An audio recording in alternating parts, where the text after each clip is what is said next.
bola bali buta kulinane ora cempel ora wanudya ayu tibane kemayan padha ora krasa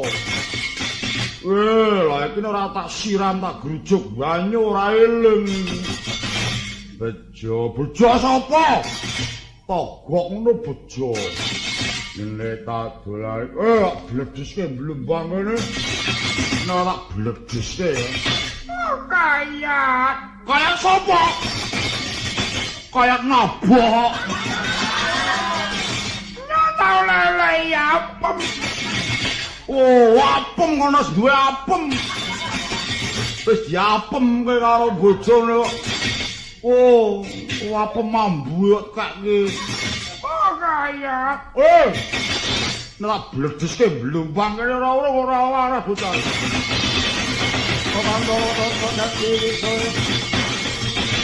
Indriyan kokoro marupa pawana kono narekana Sangyana lata Di kemayan karo loro ireng lata lah kena kemayan ngati-ati mawon Wanudya trah mriki niku pancen luwes-luwes nek mboten prayitna gampang mingreke blote. Togo perintahna bocah buta ayo ditututi nyang ndi playune Wanudya iku.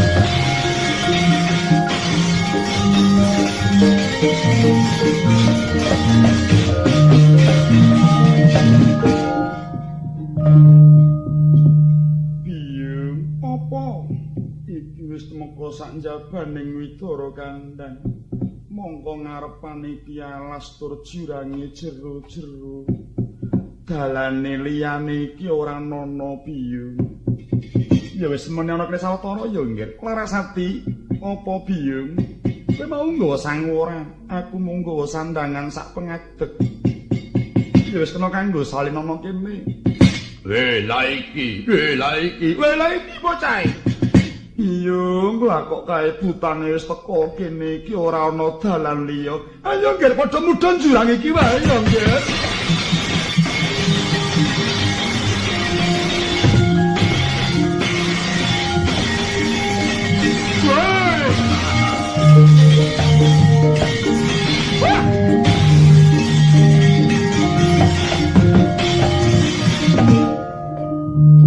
Gede tekate bocah iki. Dicekel ora gelem malah njegur jurang. Malah kados pundi kirapa? Nadyan njegur jurang aja mekat ing kaprayitnan. Perintah wadya raksasa hangu pengi sanduring jurang sewanci-wanci munggah rinangkut gawa menyang Sengkapura. Monggo nderekake.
Sawadyane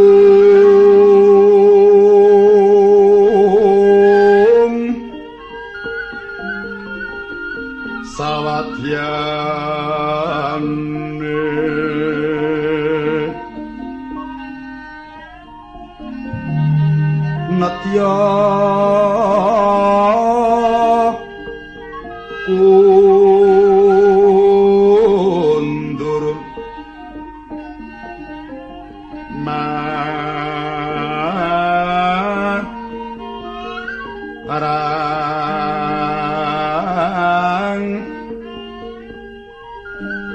jroning Puraya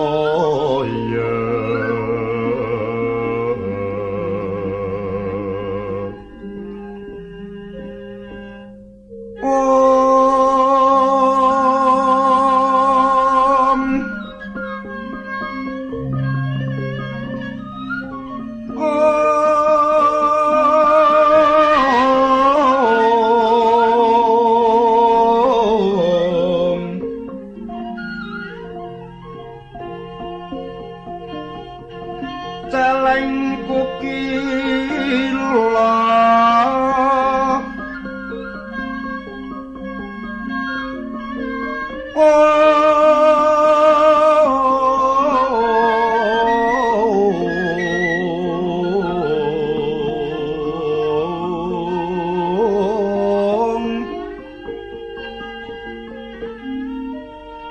kang katrajang gigir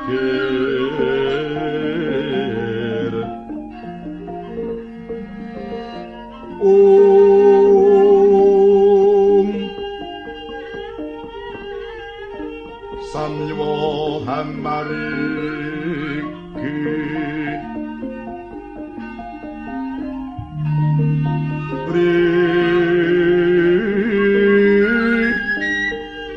ora karo sang so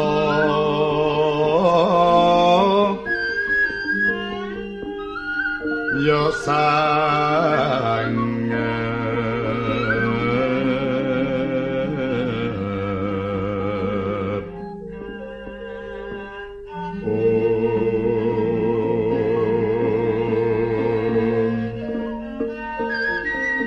palayuning bala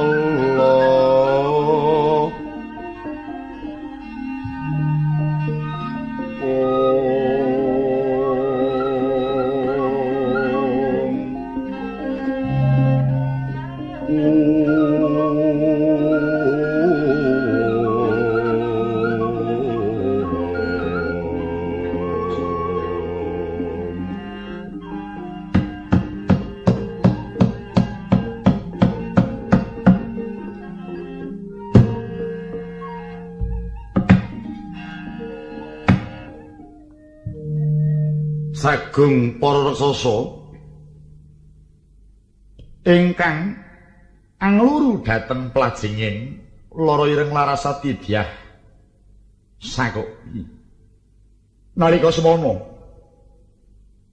bawanipun datar wonten margi sakala Nyai Sagopi lara nglawan Larasati ajegur madyaning jurang salebeting wana. Wadya raksasa ingkang nyemarapi dhumateng gumlundhunging wanita tetiga sakala giya pacak baris wonten ing saluhuring jurang ing pangajap sewanci-wanci medal saking jurang biarsa karangkut kasuwanaken dhatenging Sukapura ing mangke mawarna-warna solaing raksasa ingkang anggayuh kelampanipun boyong dhateng wanodya tiga.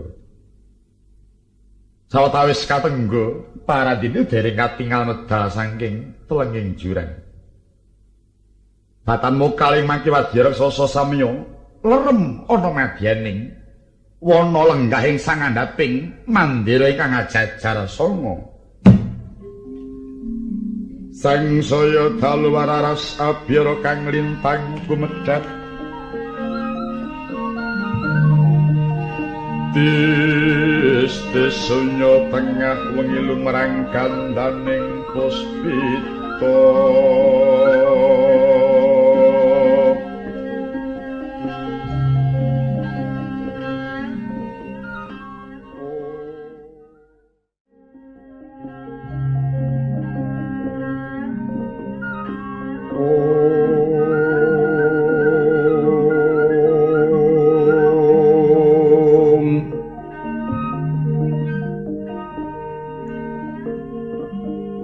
Karangyan ing putyanira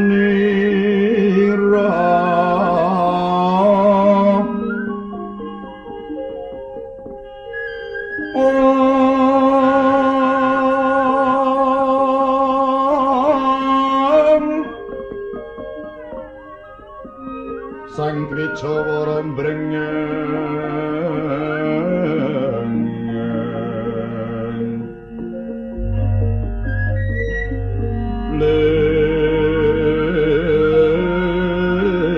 swaraning madu bronto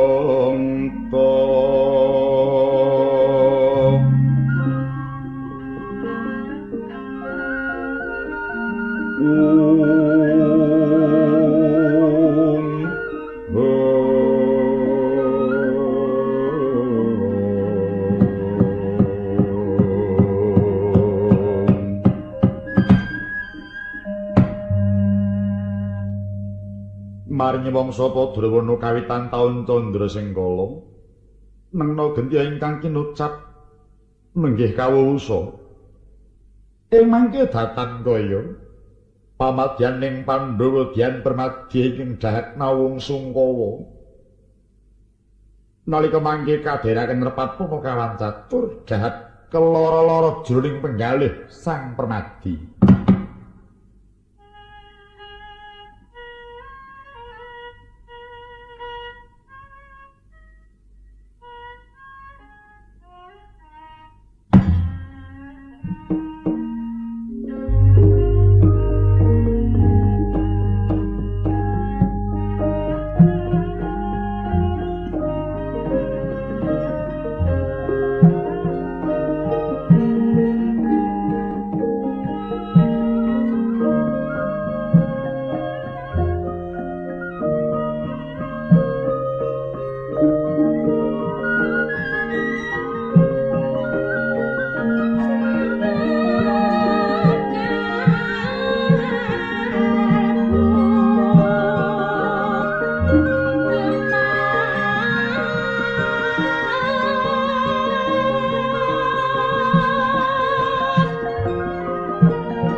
wana gung liwang-liwung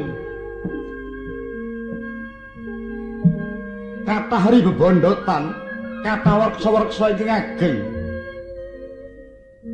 katingal sepi kahanane mung kapiyarsa ngalesting naga ngalih lawan malimbanging lutung panggroning singa pangampreting dwi panggo pambaunging sono ajang sedaya dadi isan-isan madyaning wana Tribasara mila awastawana Tribasara tritelu Basara bebaya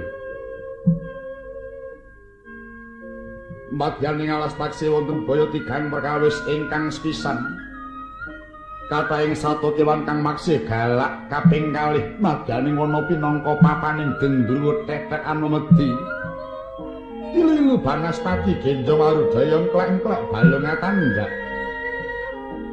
kaping 3 madyaning wana asring pinangka pacak barisaning raksasa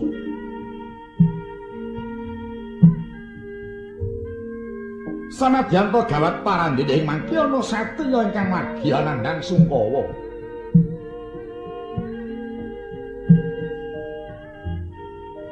lah menika ta warnane pamadyaning Pandhawa kekasih Raden Permadi ya Raden Pamadya ya Raden Arjuna ya Raden Janaka ya Raden Pandhusiwi ya Raden Partosoba ya Raden Indratanaya ya Raden Gudakesa ya Raden Wibatsu ya Raden Anaga ya Sang Mahabau nyata lampun Sang Pamadya satriya kang wis kalokan nganti malimbar dumugi jawi rangkah kalokaning Sang Pamadya sungkawaning galih Sang Permadi amung mrihatosaken dhateng lampaning para kadang wiwit bali segala-gala ngantos engga sapriki kemangke para Pandhawa samya mapan wonten ing nagari Nikacakra sapatining Prabu Baka enguni para Pandhawa dereng luncat saking Nikacakra labet pamintaning sedaya para kawula ing Nikacakra para Pandhawa pinrih ngayomi bot dhateng para kawula ing Nikacakra parandene Sang Permadi mangke kisah tanpa pamit lawan para kadang ing cipta muminta dhumateng Jawata inggalo mangke wajar para kadang-kadang luwar saking penandang nalika mangke Sang Permadi kadhaken terpatuna kawan catur ingkang munggring ayo nama Kilurah Sumarya Badranaya marga Sampunaya Antaka Dudha Manang Ngunung Bojo Gati Janggan Semara Santoya Dyah Juru Puntaya Kyai Ismaya ing wingking datang kanton Kilurah Nalawigaring Cakrawangsa Pegat Waja Pancal Pamarujak Permanda Brengkel Anggih Bambang Sapu Jagat ing wingking sinambet katingal aswanipun Kilurah Petruk Yasura Jenggala kantong bolong jenglong Jayasura Gendhewa Yatan Ramsa ing mangke datan kanton ketingal Kilurah Bagong sadaya para panakawan samya cumadhang dhateng pangandikaning Sang Permadi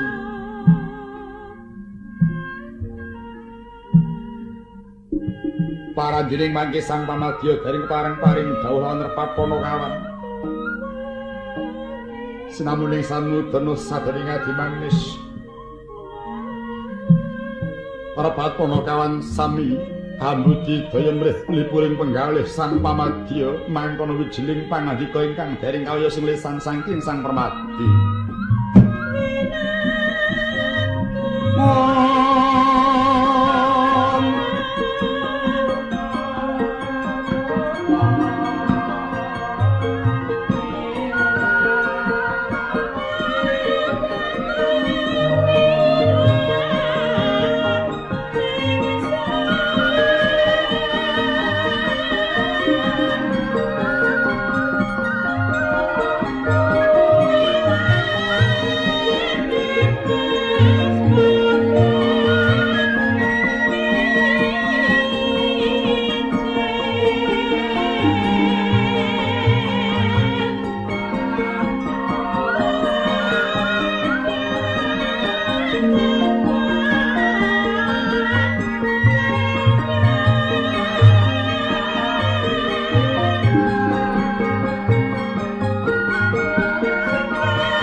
mung sira sang tueng arum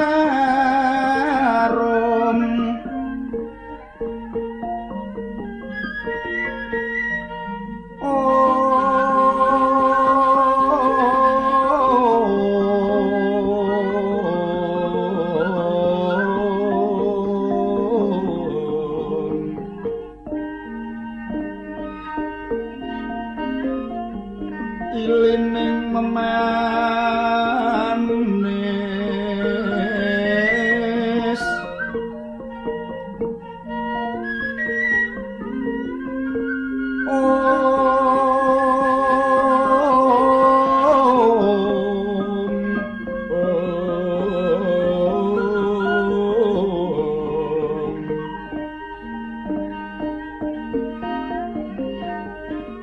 hambalet permringkang cipta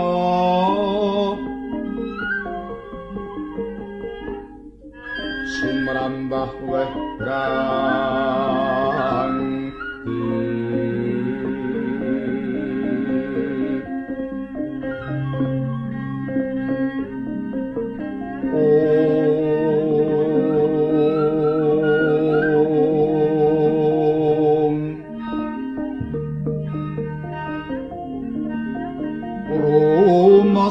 setyasmanakum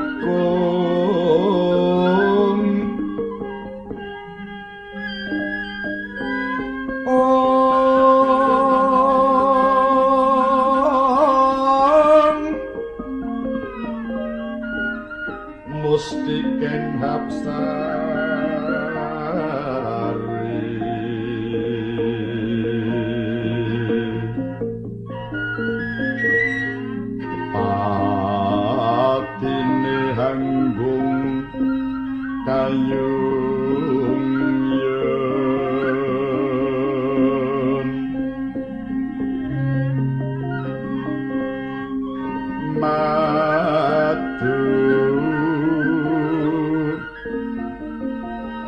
ning malat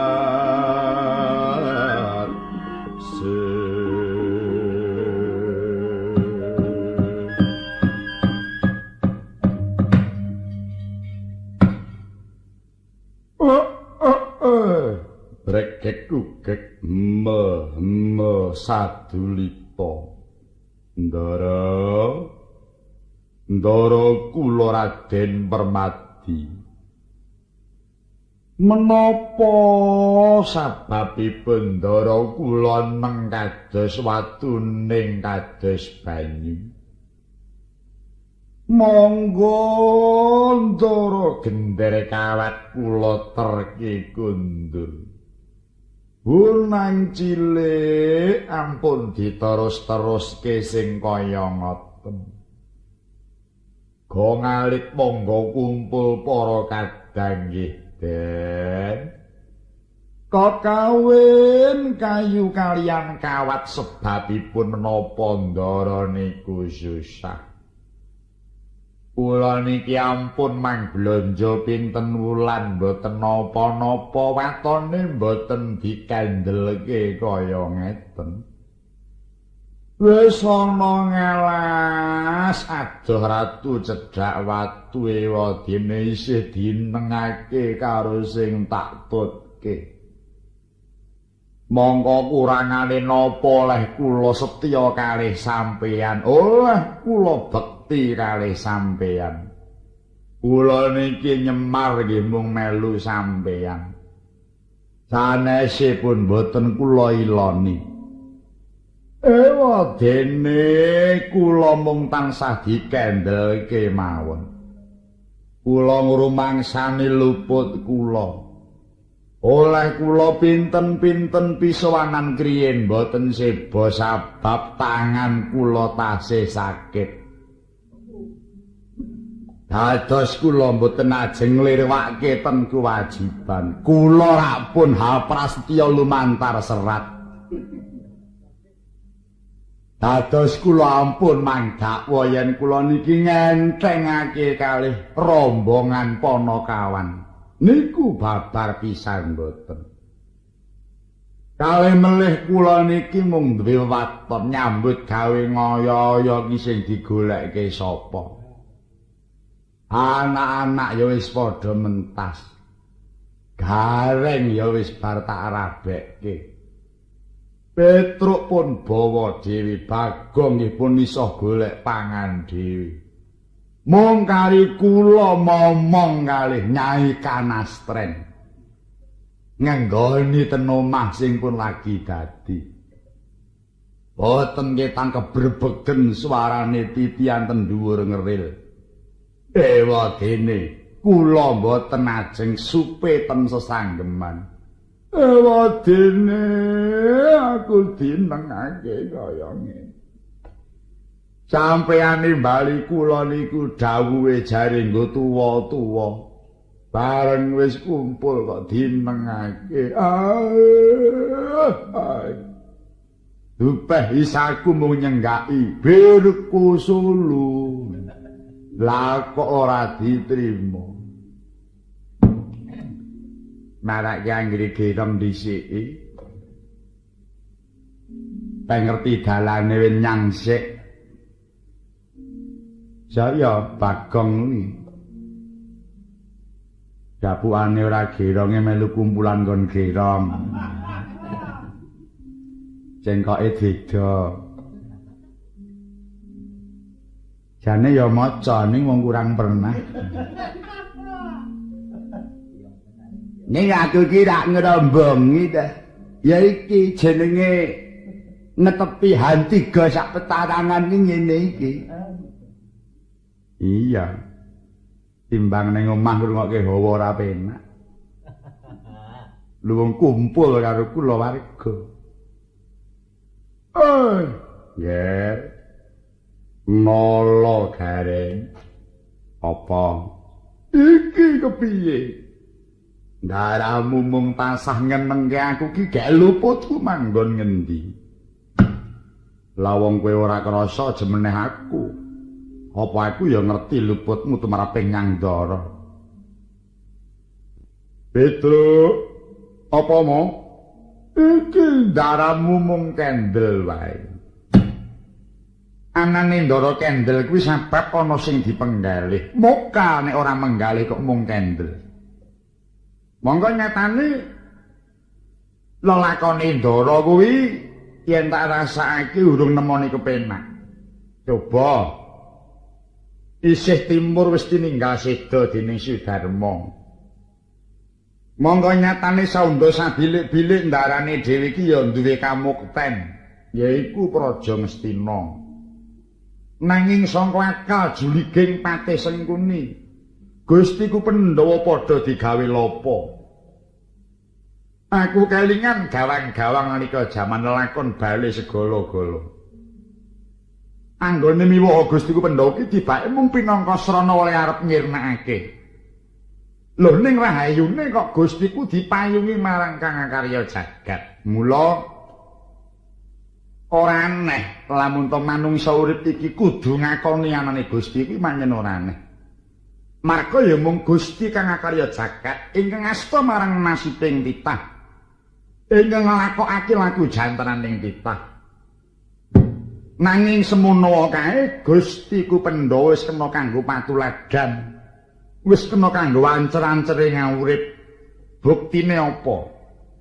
Sapa wae ingkang ngagem jiwaning Gustiku Pandhawa 5 bakal mulya uripe, tentrem uripe, sugih sanak sugih kadang, ora ngongso-ongso sebab uripe kalandhesan marang jiwaning Pandhawa 5. Mula awake dhewe aja nganti padha kendhat tansah ngluhurake marang Gustiku Pandhawa.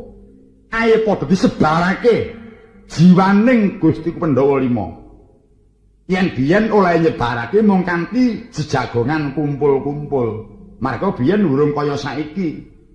Urung akeh pegawean kaya saiki ning gandeng saiki wis padha nindakake kewajibane dhewe-dhewe nganti ora kober kumpul-kumpul. Mula bisane sumebar kudu kanthi ditulis. Maka wis bisa maca bisa nulis. Seranane bisa sumebar jiwaning Pandhawa 5 kudu kanthi tinulis. Disebarake marang para bebrayan. Dadi yen ngono jiwaning Pandhawa 5 kuwi ora barang anyar lho. Wiwit awake dhewe mati ku wis nganggo jiwaning Pandhawa 5. Mula nek nganti bebrayane dhewe iki ora ngagem nyang jiwaning Pandhawa 5 apa ora bakal kelangan dhewe. Lah wong piyayi manca iki ngguh nyang jiwaning Gustiku Pandhawa 5. Bebrayane dhewe kok arep nyingkur, arep ngemohi nyang Pandhawa 5 ki njur kepiye coba? Apa ora kelangan karo budayane dhewe? Oh iya nggih. Mula nek Ndara susah aja pegat oleh nutang sang lipur karo Ndara. Ayo digoleki dalane supaya lejar penggalihe. Wis kono nggih. Tak pasrahke kowe supaya bisa lejar bendaramu ki nganggo srana apa. Iya Reng, kuwi nganggo dalan apa? Gandeng wong seni dalane ya kudu nganggo dalan seni. Ya wis mangsa Budhawa. Saiki wiwit urut sangka Kang Gareng. Iya. Marajoba iku arep ngaturake panglipur kanthi jineman Gatik Glinding. Iya. Marajoba kaya ngapa? Aku kang wis muni Gatik Glinding. Ora mantra-mantra swaraku jebles suarane Bu Marmi. Monggo Bu. Ingat terta mangsa